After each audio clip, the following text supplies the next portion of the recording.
Hello everyone, this is Chitra ma'am, your English educator. Welcome you all to the online platform of iLeap.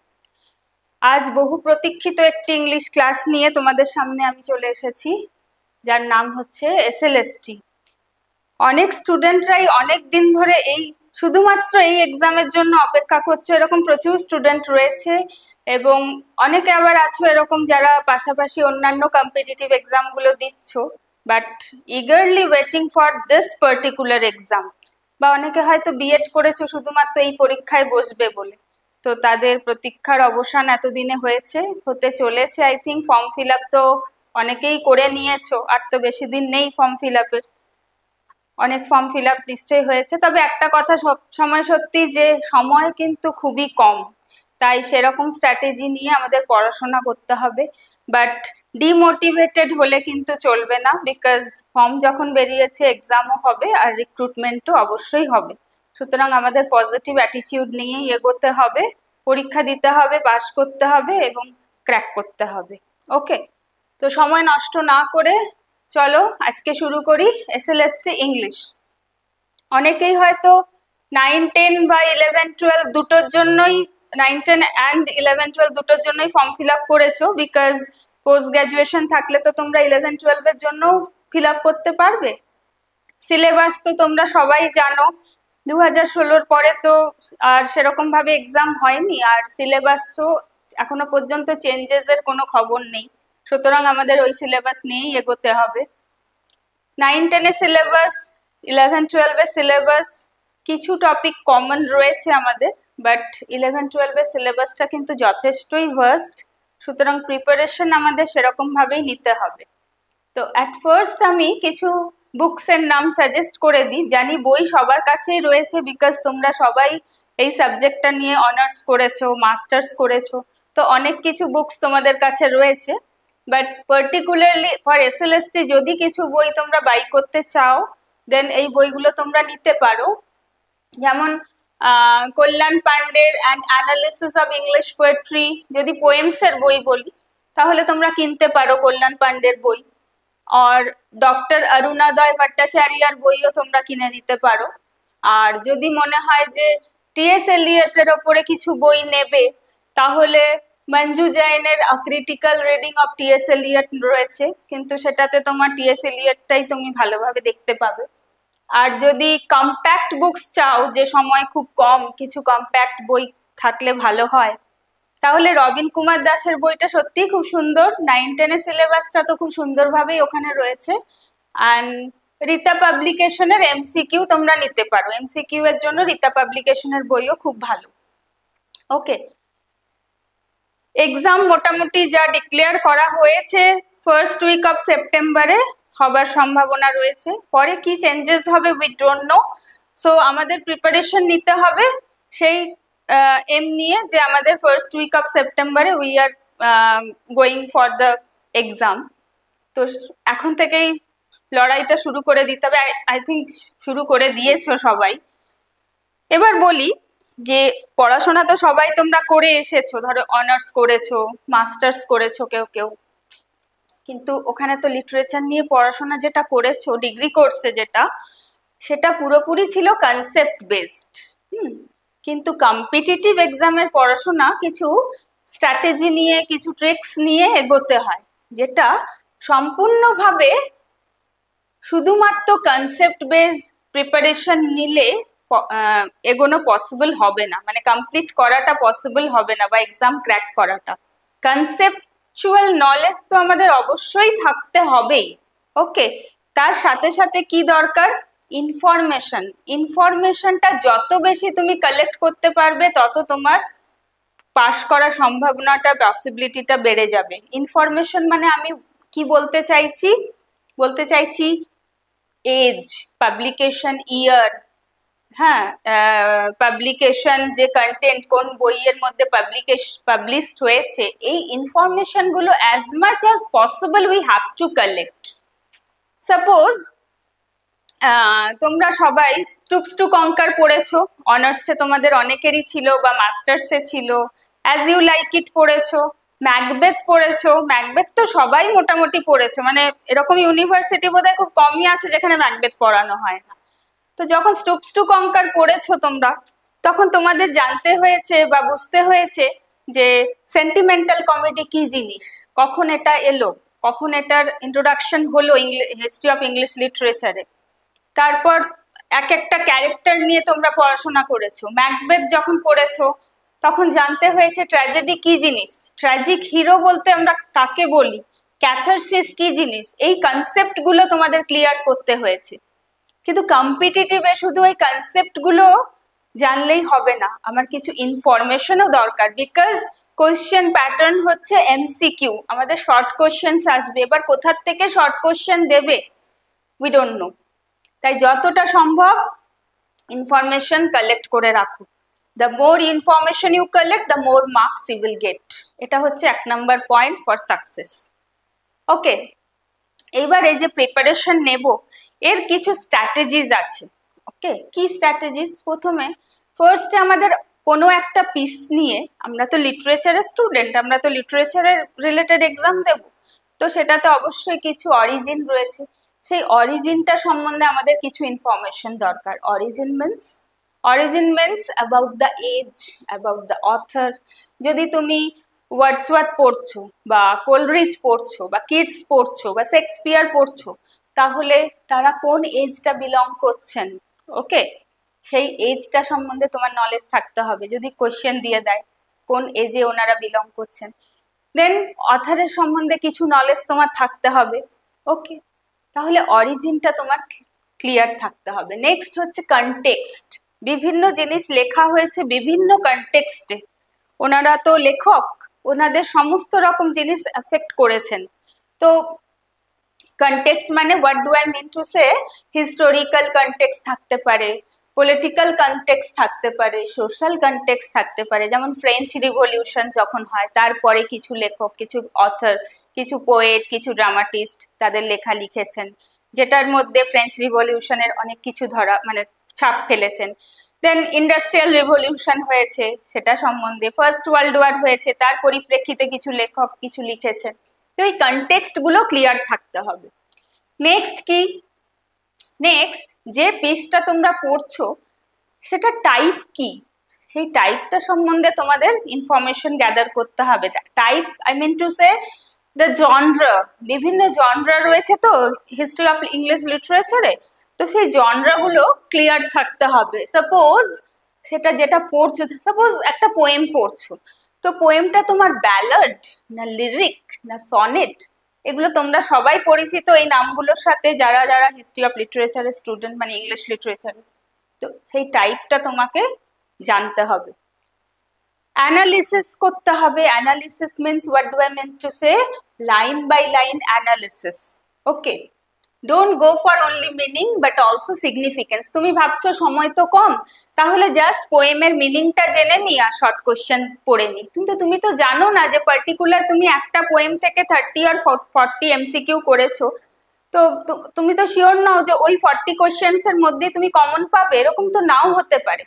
শুধু meaning জেনে নিলে হবে না, তোমাকে তো অ্যানালিসিসটাও জানতে হবে। হ্যাঁ, সময় খুব কম, আমি বারবার এই কথাটাই বলছি যে সময় খুব কম, বাট পড়াশোনাটাও আমাদের কম্প্যাক্ট ওয়েতে করতে হবে। আমি বলছি না যে তোমাদের যেমন অনার্সে রয়েছে প্রাইড অ্যান্ড প্রেজুডিস, রয়েছে ডেভিড কপারফিল্ড, আমি কখনোই বলবো না যে লাইন বাই লাইন পড়ো, পড়তে পারলে তো সত্যি সত্যি খুব ভালো হয়, বিকজ তার সাবস্টিটিউট কিছু আর হয় না line by line go through করা, বাট এখন পসিবল নয়। নভেলে আমি কখনোই সাজেস্ট করবো না এখন যে লাইন বাই লাইন পড়ো, বাট যদি পসিবল হয় please try to read each and every line from poetry section. সে যত বড়ই পোয়েম হোক না কেন, সে রেপ অফ দ্য লক হোক বা তোমার ক্রিস্টাবেল হোক, যাই হোক না কেন, বাট ইন্টারনাবে হোক, চেষ্টা করো পোয়েমগুলো অ্যাটলিস্ট লাইন বাই লাইন পড়ে অ্যানালিসিস করতে। It will be very much helpful for you. Okay, so try to analyze each and everything. Okay, then poetic device very much important for you. poetic device থেকে তোমাদের question আসবে, তার মানে তোমরা সবাই পড়েছো rhetoric speech সম্বন্ধে সবাই তোমরা জানো। সিমিলি, মেটাফোর, অ্যালিটারেশন, অ্যানেকডোট, এগুলো তোমরা সবাই জানো। প্রত্যেকটা পোয়েম থেকেই তোমাদের জেনে রাখতে হবে যে পোয়েট কি কি সিমিলি, কি কি রেটরিক ইউজ করেছেন, পোয়েটিক ডিভাইস কি কি ইউজ করেছেন, ফিগার অফ স্পিচ কি কি ইউজ হয়েছে কোনো পার্টিকুলার পোয়েমে। নেক্সট আছে অর্নামেন্ট। মেয়েরা অর্নামেন্ট করলে যেরকম সুন্দর লাগে, সেরকম ল্যাঙ্গুয়েজেও যদি কোনো অর্নামেন্ট দেওয়া হয়, ল্যাঙ্গুয়েজটাও কিন্তু সেরকম সুন্দর হয়। এবং অর্নামেন্ট তোমরা সবাই অনার্সের সিলেবাসে কিছু না কিছু পড়েছো। ল্যাঙ্গুয়েজ অফ ডিকশন কি ইউজ হয়েছে কোনো পার্টিকুলার পোয়েমে, তারপর তোমার ওই পার্টিকুলার কোন এজে, দ্যাট মিনস অগাস্টান পিরিয়ড যদি দেখো, সেই পিরিয়ডে যত পোয়েম লেখা হয়েছে তার ল্যাঙ্গুয়েজ একরকম। তারপর যদি রোমান্টিক পিরিয়ডে যাও, তার ল্যাঙ্গুয়েজ আরেক রকম। বা শেক্সপিরিয়ান সনেটের ল্যাঙ্গুয়েজ একটু ডিফারেন্ট। তো প্রত্যেকটা জিনিসের অর্নামেন্ট গুলো তোমাকে জানতে হবে। তারপর রয়েছে ইকো। ইকো ইকো মানে কি? ইকো মানে হচ্ছে মিটার অ্যান্ড রাইম। তোমরা সবাই জানো রাইম স্কিম হয়, যেমন AB AB, BC BC, CD CD, EF EF. এই রাইম স্কিম গুলো তোমাদের জানতে হবে। মিটার, মিটারও সবাই পড়াশোনা করে এসেছো, লাইক আয়াম্বিক পেন্টামিটার বা ট্রাইমিটার বা টেট্রামিটার, এগুলো কিন্তু যাই, কারণ এমসিকিউতে এই ধরনের কোশ্চেন্স কিন্তু দেবেই দেবে। লাস্ট হচ্ছে টোনটা কি, মানে তুমি যে পার্টিকুলার পিসটা পড়ছো সেটা প্যাস্টোরাল না এলিজিয়াক, হোয়াট এভার। ওকে, তাহলে এই স্ট্র্যাটেজিগুলো একটুখানি ফলো করে পড়াশোনা আমাদের করতে হবে। নেক্সট কি আছে? আজকে আমাদের টপিক হচ্ছে লুসি পোয়েম। তোমাদের 9-10 সিলেবাসে রয়েছে, এসএলএসটি 9-10 সিলেবাসে রয়েছে লুসি পোয়েম। এই লুসি পোয়েমের পাবলিকেশন ডিটেলসটা আমাদের একটু জানতে হবে। আমি তোমাদের ফার্স্টেই বললাম যে তোমাদের পড়াশোনাটা বা প্রিপারেশনটা হবে ইনফরমেশন বেসড। ওকে, সো যখনই কোনো পোয়েম পড়ছো তখন তার পাবলিকেশন ডিটেলসটা তোমাদের একটু ভালো করে জেনে রাখতে হবে। ওয়ার্ডসওয়ার্থ আর কোলরিজ দুজনের প্রচেষ্টাতে একসাথে ওনারা একটা বই পাবলিশ করে রেখেছিলেন, মানে করেছিলেন, সেটার নাম হচ্ছে লিরিক্যাল ব্যালাডস। সবাই শুনেছো এটা, যেটা হয়েছিল কত সালে? 1798। ওকে, এই লুসি পোয়েম লিরিক্যাল ব্যালাডসে পাবলিশ হয়েছিল। তাহলে এই কোশ্চেনটা তো খুবই কমন, যে কোথায় লুসি পোয়েম পাবলিশড হয়েছিল। The answer will be lyrical ব্যালাডস। এবার তার মধ্যেও কিছু অনেক ইনফরমেশন রয়েছে। সাপোজ পাবলিকেশন ইয়ার গুলো যদি বলি, 1800-এ কি হয়েছিল? সেকেন্ড এডিশন অফ লিরিক্যাল ব্যালাডস হয়েছিল। তাহলে লুসি পোয়েম আমার কটা রয়েছে? লুসি পোয়েম রয়েছে আমার 5টা সিলেবাসে। ওকে, 5টা আমার লুসি পোয়েম আছে। তোমাদের সিলেবাসেও আছে এই 5টা লুসি পোয়েমস। কি কি রয়েছে? Strange fits of passion have I known, I travelled among unknown men, a slumber did my spirit seal, 3 years she grew in sun and sour, আর একটা রয়েছে। তো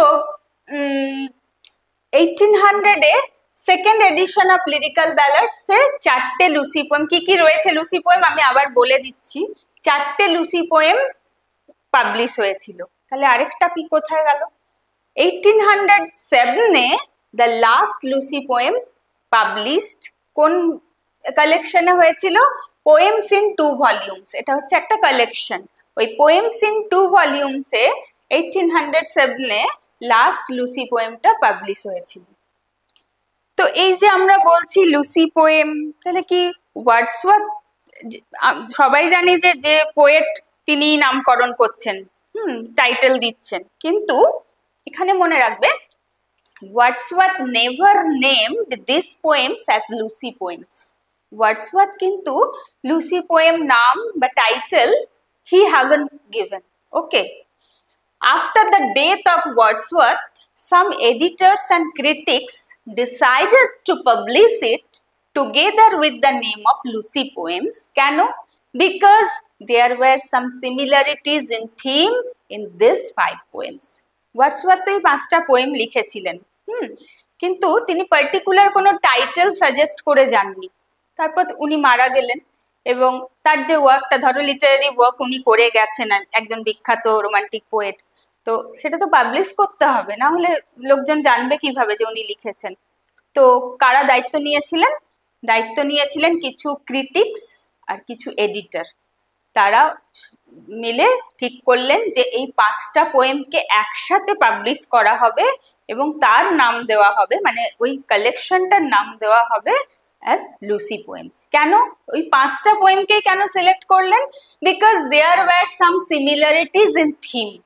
ওই 5টা পোয়েমের থিমের মধ্যে কিছু সিমিলারিটিজ ওনারা নোটিস করেছিলেন। Okay, maximum Lucy poems were written by Wordsworth when he visited Germany। তাহলে এটা থেকেও একটা শর্ট কোয়েশ্চেন আসতে পারে, when did Wordsworth write Lucy poems? Option দিয়ে দিল when he visited France, visited England, visited Germany, বা আরেকটা অন্য কিছু। তাহলে মনে রাখবে উনি যখন জার্মানিতে ভিজিট করেছিলেন, ম্যাক্সিমাম লুসি পোয়েম কিন্তু তখনই উনি লিখেছিলেন। তাহলে পাবলিকেশন ডিটেল সম্বন্ধে আমরা ডিসকাস করলাম। চলো নেক্সট। এবার আসছি যেটা আমি তখন বলতে বলতে থেমে গেলাম, সিকোয়েন্সটা, মানে কি কি লুসি পোয়েম রয়েছে। 5টা লুসি পোয়েম রয়েছে যেটা ক্রিটিকরা থিমের সিমিলারিটিস দেখে ঠিক করেছিলেন যে ওই 5টাকে একসাথে পাবলিশ করা হবে। কি কি রয়েছে? Strange fits of passion have I known, she dwelt among the untrodden ways, I traveled among unknown men, 3 years she grew in sun and sour, a slumber did my spirit still। এই 5টা রয়েছে Lucy poem. Okay, the above sequence was decided on the thematic aspect and accepted by maximum scholars। এই 5টা, তাহলে আমি ফার্স্টেই বললাম যে ওয়ার্ডসওয়ার্থ তো কবিতাগুলো পোয়েমগুলো লিখে মারা গেছেন, তারপরে পাবলিশ করার দায়িত্ব নিয়েছিলেন কিছু editor and some critics. Okay, and they found some similarities among these 5 poems, so they named them as Lucy poems। কেন? the sequence। এবার আসছি সিকোয়েন্সের ব্যাপারে। এটার পরে এটাই থাকবে, তারপরে এটা, তারপরে এটা, এরকম কেন? আগে পরেও তো, মানে এই যে সিকোয়েন্সটা, why this sequence? হঠাৎ করে এই সিকোয়েন্স কেন দিলেন ওই ক্রিটিকরা বা এডিটররা? Because it was decided on the thematic aspect।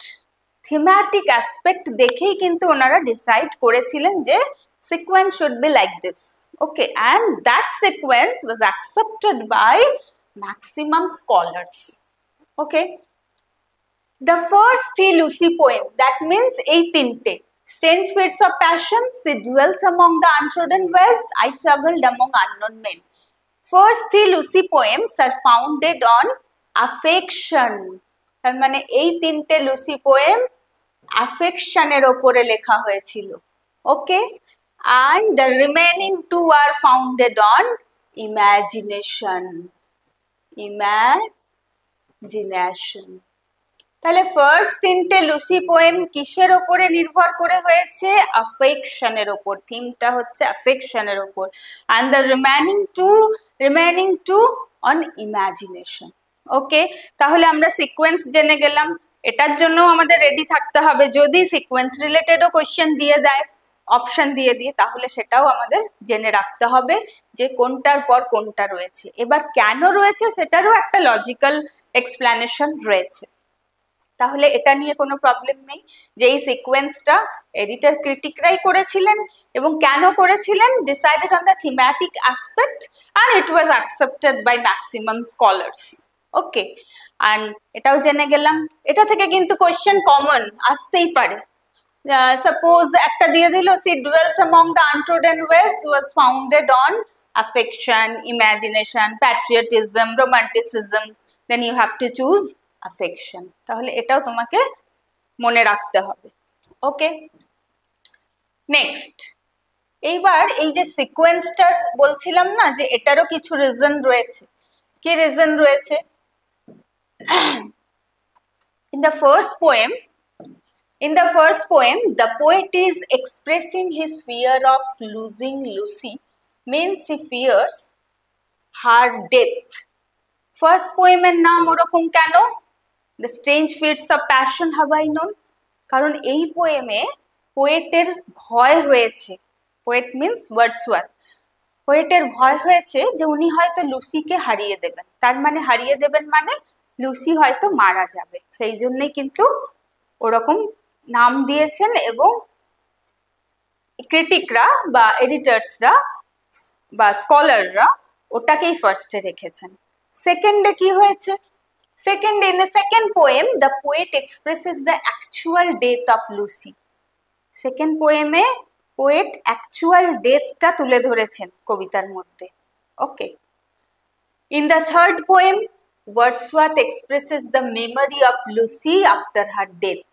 Lucy মারা গেছে মানে memory of Lucy after death এর পরে তার যে স্মৃতি সেটা তিনি তুলে ধরেছেন third poem. In the fourth poem, the poet lost Lucy. Fourth পোয়েমে আমরা গিয়ে দেখছি পোয়েট লুসিকে হারিয়ে ফেলেছেন, that means Lucy has died and consoles himself, এবং কবি নিজেকেই নিজে সান্ত্বনা দিচ্ছেন অ্যান্ড বিকামস ফিলসফিক্যাল হিয়ার, এবং ওখানে উনি ফিলোসফিক্যাল হয়ে গেছেন। দেখো সবাই আমরা we all know that Wordsworth was a nature poet. Okay, pantheism খুব বেশি পরিমাণে তখন ওয়ার্ডসওয়ার্থ, কোলরিজ এদের মধ্যে ছিল। And he cites the pantheistic idea before the readers. উনি ওই পোয়েমে বলতে চাইছেন যে Lucy is no more, she has become an object of nature. Okay, so philosophical idea, pantheistic আইডিয়াটা উনি ওখানে তুলে ধরেছেন ফোর্থ পোয়েমের মধ্যে। ওকে, সেই জন্য তিনি নিজেকে কনসোল করছেন। In the last poem, Wordsworth celebrates Lucy's death as she has become a part of nature now. ওখানে তিনি আর মর্নিং করছেন না, ওখানে উনি লুসিস ডেথকে সেলিব্রেট করছেন, because Lucy has now become the object of nature. সেই জন্য তিনি লুসির ডেথকে সেলিব্রেট করছেন। তো এই ছিল সিকোয়েন্সের লজিক, যে কেন ওই সিকোয়েন্সটাই মেনটেন করা হয়েছে Lucy পোয়েমে। Wordsworth mentioned the name of Lucy in all these Lucy poem. এবার আমরা যে এত পড়ছি Lucy poem, actually who is Lucy? লুসিটা কে? তাহলে ওয়ার্ডসওয়ার্থের কি বিলাভেড, না ওয়াইফ, না কে? হু ইজ লুসি? এটা নিয়ে কিন্তু প্রচুর ক্রিটিসিজম রয়েছে। যেরকম শেক্সপিয়ারের ডার্ক লেডি, সেই রকম হচ্ছে তোমার ওয়ার্ডসওয়ার্থের লুসি।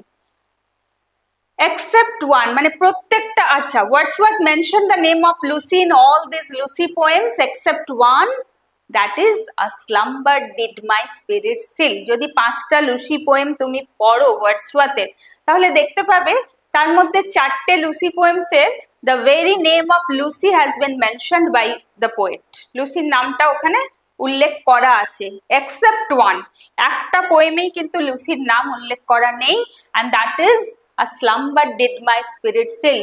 তাহলে এটাও কিন্তু খুব ইম্পর্টেন্ট একটা কোয়েশ্চেন হতে পারে আমাদের, শর্ট কোয়েশ্চেন এমসিকিউ, যে in which of the poem Wordsworth didn't use the name of Lucy, didn't mention the name of Lucy, and the answer will be a slumber did my spirit still. Okay, এবার এই Lucy পোয়েমের আমি তো তোমাদের strategies গুলো বললাম, তাহলে এই Lucy পোয়েমের structure কি হবে? এই লুসি পোয়েমের স্ট্রাকচার হচ্ছে ব্যালাড। ওকে, এটাও একটা শর্ট কোয়েশ্চেন হয়ে গেল তোমার, যে স্ট্রাকচার কি, what type of poem? Ballad. Now what is ballad? Ballad জিনিসটা কি সবাই জানো। Ballad is a narrative that tells a story in simple rhythmic language often meant to be sung or recited. Ballad হচ্ছে একটা narrative story, যেখানে কিছু narrate করা হচ্ছে এবং তার টোনটা কিরকম হয়? রিদমিক হয়, একটা ছন্দ থাকে, অ্যান্ড অবভিয়াসলি সিম্পল হয়, so that can be understood by everyone. Okay, so ballad is a narrative that tells a story in simple rhythmic language often meant to be sung or recited. গান বা কবিতা আবৃত্তি পাঠেও ballad use করা হয়। So এখানে concept clear হয়ে গেল আমাদের। Next, এইবার হচ্ছে লুসি কে? আমি যেটা আগে বলছিলাম যে what is the identity of Lucy, Lucy কে ছিল যাকে নিয়ে ওয়ার্ডসওয়ার্থ এই 5টা কবিতা লিখে ফেললেন, সেটা সম্বন্ধে কিন্তু অনেক ক্রিটিসিজম রয়েছে। ওকে, তো চলো এক এক করে দেখি, কারণ শর্ট কোশ্চেন কোথা থেকে দেবে উই ডোন্ট নো। তাহলে আমাদের প্রিপেয়ার থাকতেই হবে সবকিছু ইনফরমেশন। আমি ফার্স্টেই বললাম যে তোমাদের প্রিপারেশন হবে ইনফরমেশন বেসড। এই লুসি কে, তার আইডেন্টিটি সম্বন্ধে অনেক মতামত রয়েছে। কি, ফার্স্টে কেউ কেউ বলেছে যে ডরোথি ওয়ার্ডসওয়ার্থকেই তিনি লুসি বলেছেন। Who was Dorothy? Actually sister of Wordsworth. Okay, সিস্টারকে উনি খুব ভালোবাসতেন। তো অনেকে বলেছেন, এবং আমরা জানি যে ওনার সিস্টার মারা গিয়েছিলেন আর কি। ওকে, ডরোথি ওয়ার্ডসওয়ার্থকে লুসি অনেকেই ধরে নিয়েছেন। ওকে, next, emblem of nature. So we all know that Wordsworth was a nature poet. Philosophical idea of Wordsworth regarding nature. আমরা আগে বললাম যে এই লুসি পোয়েমস এর মধ্যে ওয়ার্ডসওয়ার্থের ফিলোসফিক্যাল আইডিয়াকে উনি তুলে ধরেছেন। ওকে, তো অনেকে বলছে যে Lucy is nothing but the emblem of nature, নেচারের একটা এমব্লেমমেন্ট।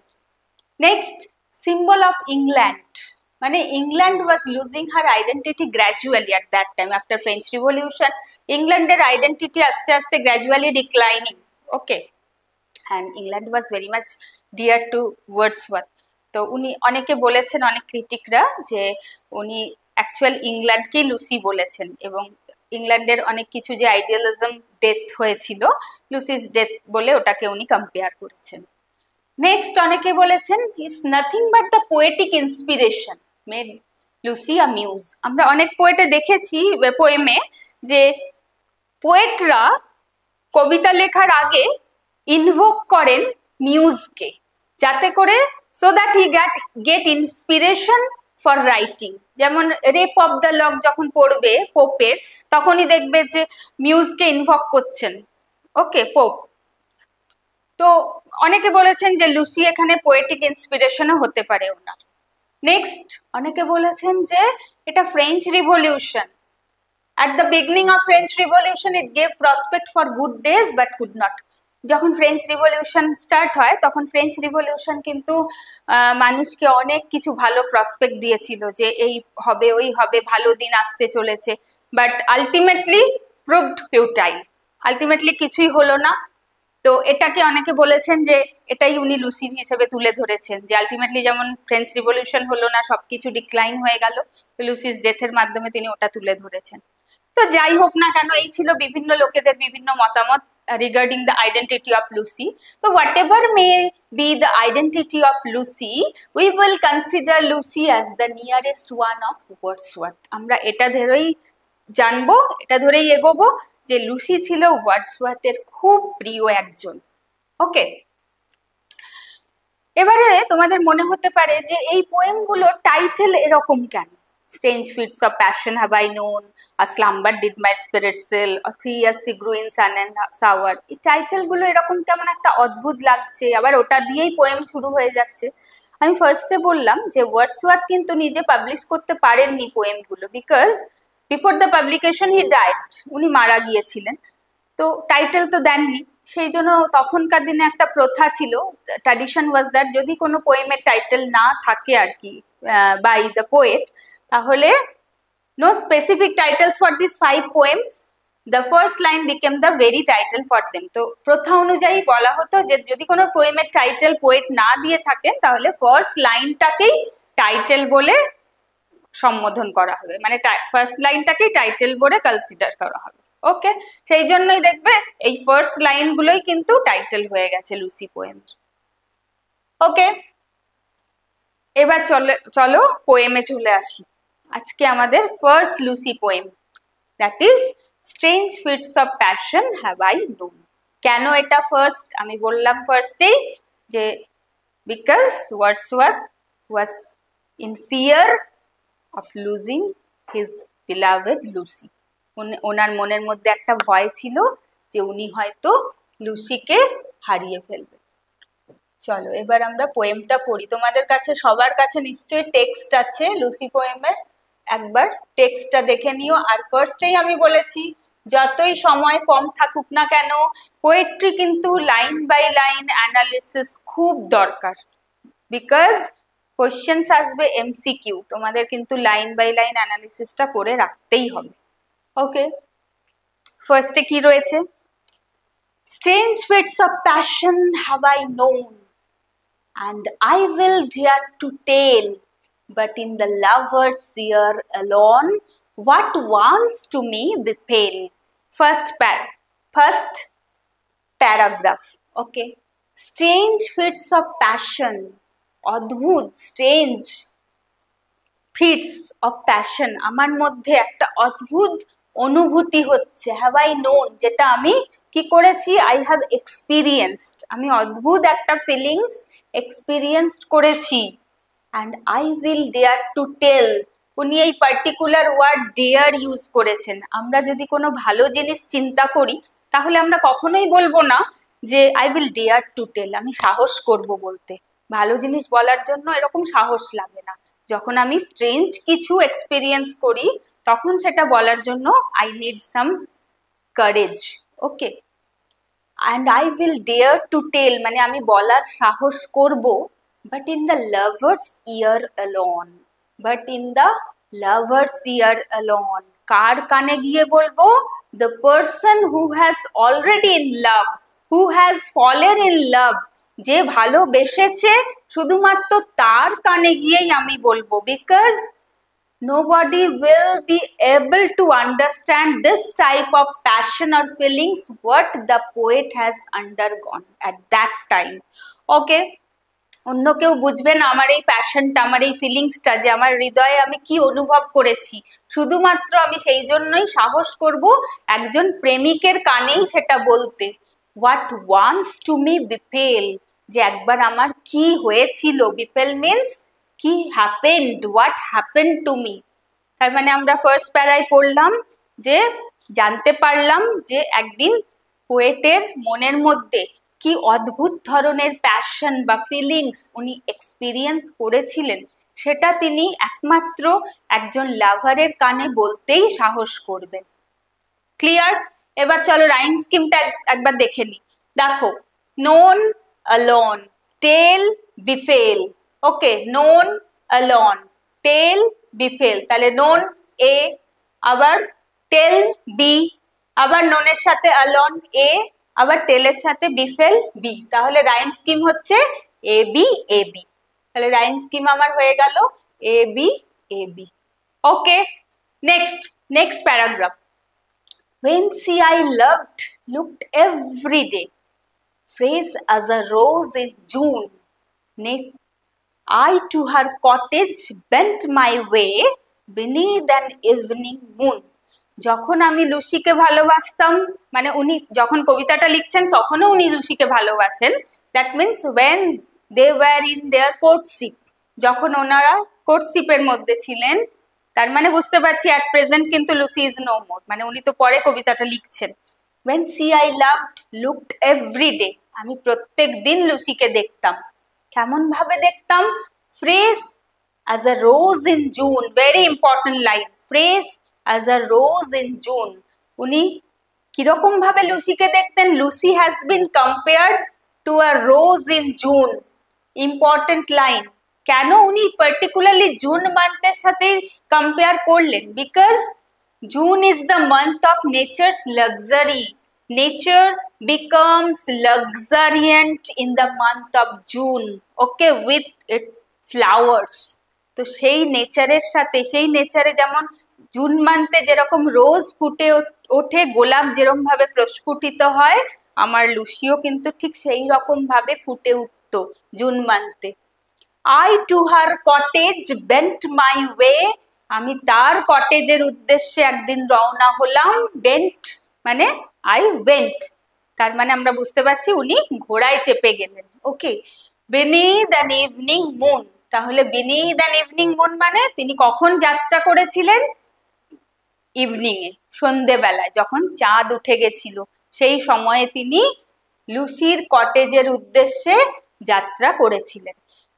এই প্যারাগ্রাফে ইম্পর্টেন্ট হচ্ছে আমার ফিগার অফ স্পিচ। আমরা জানি সিমিলি কাকে বলে? when a thing is compared to another with the help of some words like as, like, such, তখন সেগুলোকে সিমিলি বলা হয়। এখানে রয়েছে as a rose in June, that means এখানে figure of speech has been used by Wordsworth is simile. ওকে, তাহলে কি বলছে? যে যখন আমি লুসিকে when we were in our courtship every day I looked Lucy as a rose in June, যেমন ভাবে June মাসের রোজ ফ্রেশ থাকে সেরকম ভাবেই আমার লুসি ফ্রেশ থাকতো। I to her cottage went my way, একদিন তার কটেজের উদ্দেশ্যে আমি রওনা হলাম। beneath an evening moon, সেই চন্দ্রালোকিত সন্ধ্যেবেলায়, যেখানে যখন আকাশে চাঁদ উঠেছিল।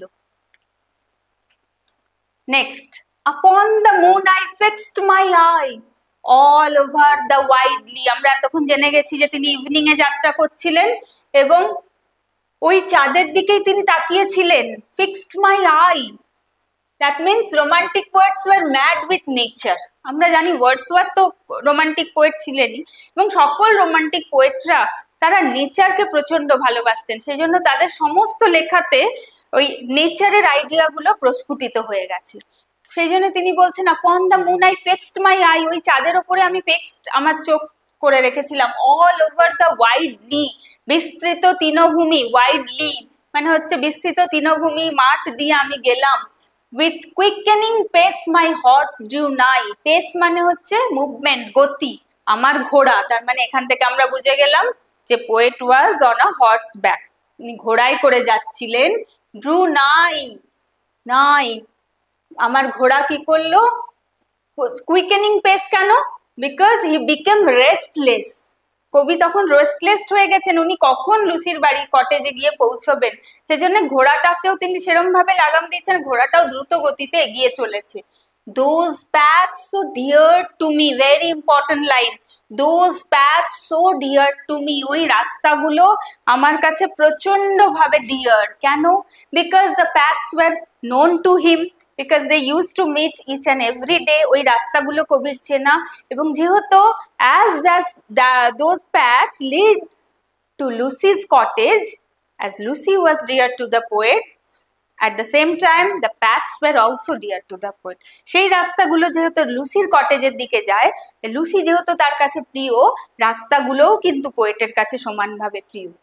So upon the moon I fixed my eye all over the widely, with quickening pace my horse drew nigh, those paths so dear to me. Actually উনি বলতে চাইছেন রাস্তাগুলো নয়, not the paths but the passionate feelings is dear to the poet. Passionate feelings গুলো হচ্ছে ওনার কাছে খুবই dear. Next, and now we reach the orchard plot. এখন আমরা কোথায় পৌঁছে গেছি? অর্চার্ড প্লটে, ফলের বাগানের ওদিকে। we মানে we means the poet and his horse, so we refers to the poet and his horse.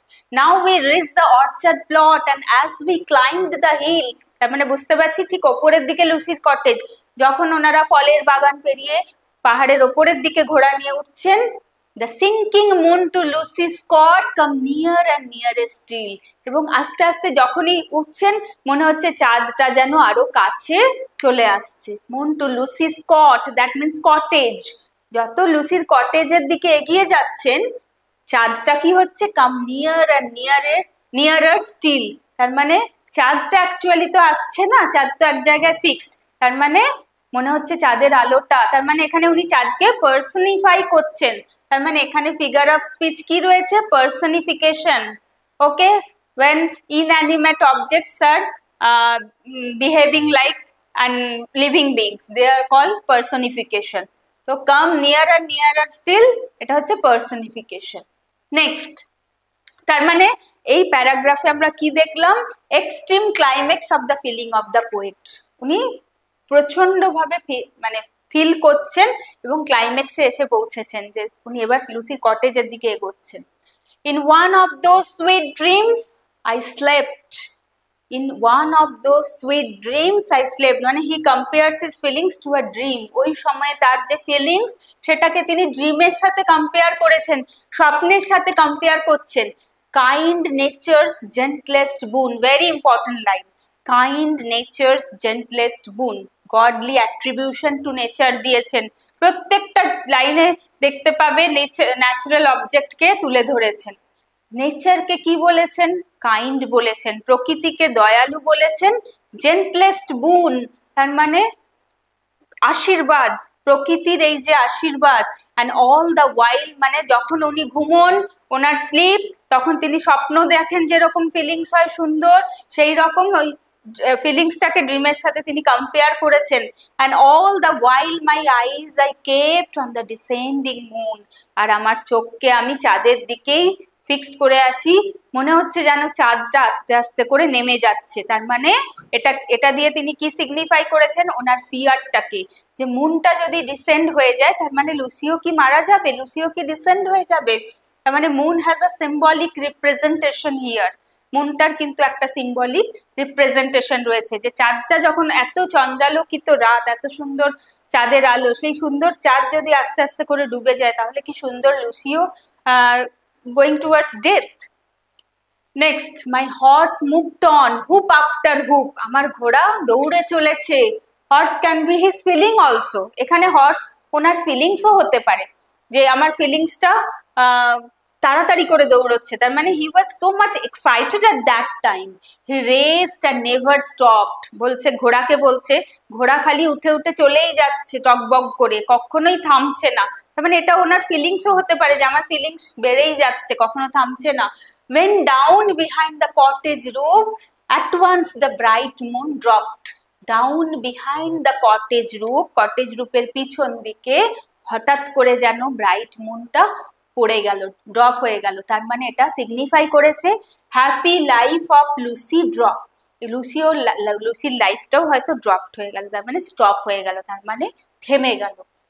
What fond and wayward thoughts will slide into a lover's head. এইরকম যদি পরিস্থিতি হয়, এইরকম যদি চিন্তা ভাবনা হয়, তাহলে একজন প্রেমিকের মাথায় কত ধরনের চিন্তা আসতে পারে। তার মানে এখানে তিনি কি ইউজ করেছেন ফিগার অফ স্পিচ, এখানে উনি রেটোরিক কোশ্চেন ইউজ করেছেন। What is rhetoric question? when someone asks a question when he himself knows the answer. যখন কোশ্চেন করা হয় কিন্তু অ্যাকচুয়ালি কোশ্চেন নয়, যখন কোশ্চেনের আনসারটা উনি নিজেই দিয়ে দেন। What fond and wayward thoughts will slide into a lover's head. কি ধরনের চিন্তা ভাবনা একজন প্রেমিকের মাথায় আসতে পারে। Oh mercy, to myself I cried. That means oh God, আমি চিৎকার করে কাঁদলাম, হে ভগবান আমাকে রক্ষা করো। If Lucy should be dead, তাহলে কি আমার লুসি মারা যাবে? তার মানে if Lucy should be dead, তাহলে এখানে হাইপারবোল ইউজ করেছেন, তিনি এক্সাজারেট করেছেন। নেক্সট, দিস, তাহলে এই হয়ে গেল তোমার পোয়েম। তার মানে চাঁদটা যখনই ডুবে গেল তখন উনি ইমাজিন করলেন যে তাহলে কি লুসি মারা গেল। একজন প্রেমিক হয়ে কত ধরনের চিন্তা আমার মাথায় আসতে পারে। This poem is composed in 7 quatrains of simple ballad meter. এটা মনে রাখবে, alternating lines of iambic tetrameter and trimeter. Iambic tetrameter and trimeter use হয়েছে, emphasizing its lyrical and folk line quality. Okay. Next কিছু MCQ নিয়ে এসেছি, MCQ গুলো একবার চট করে আমরা দেখে নিই। First question from this poem, যেটা আজকে পড়া হলো আমাদের। Strange fits of passion have I known was written in, কখন লেখা হয়েছিল? দ্যাট মিনস কম্পোজড হয়েছিল 1798. Okay, composed in 1798. In strange fits of passion, Lucy has been compared to, যেটা পড়াতে পড়াতেও আমি তোমাদের বললাম, কম্পেয়ার করা হয়েছে কিসের সাথে? লাভলিয়ার ফ্লাওয়ার না স্টোন না রোজ না মেরিগোল্ড? অবভিয়াসলি রোজের সাথে কম্পেয়ার করা হয়েছে। নেক্সট কোশ্চেন যে লাস্টে রয়েছে, O mercy to myself I cried. Here mercy means the passion of the poet, the poet's wish for mercy, the poet's calling for mercy, না the poet's begging for mercy. মানে হে ভগবান আমাকে রক্ষা করো, তাহলে কি আমার লুসি মারা যাবে? তার মানে উনি অলমাইটিকে কি করছেন? অলমাইটির কাছে বেগ করছেন, ভিক্ষা প্রার্থনা করছেন যে আমার লুসিকে তুমি রক্ষা করো, সবকিছু ঠিকঠাক রেখো। So the first question, strange fits of passion have I known, was written in 1798. Second question, in strange fits of passion, Lucy has been compared to a rose in June. এটাও মনে রাখবে। Oh mercy, to myself I cried. Here mercy means the poets begging for mercy. Next question, in this poem That means in strange fits of passion. Evening moon suggest, evening moon টা কি suggest করছে? Moon rising in the evening, না Lucy's impermanence, নাকি Lucy's exhilaration, কি the poet's overwhelming passion for Lucy? Moon তো চিরস্থায়ী হয় না, মুন তো রাত্রেবেলায় ওঠে আবার সকালবেলায় আর দেখা যায় না, তার মানে কি টেম্পোরারি, নট পার্মানেন্ট। তাহলে here it suggests Lucy's impermanence. Okay, next, the central idea of the poem. The central idea of the poem is, the options are the poet's strange experience, the poet's ruling passion for Lucy, mutability of nature, the bond of intense love generates the grave concern, na death of Lucy. The poet's strange experience কিন্তু নয়, ওকে, অনেকেই এটা করবে ভুল করে।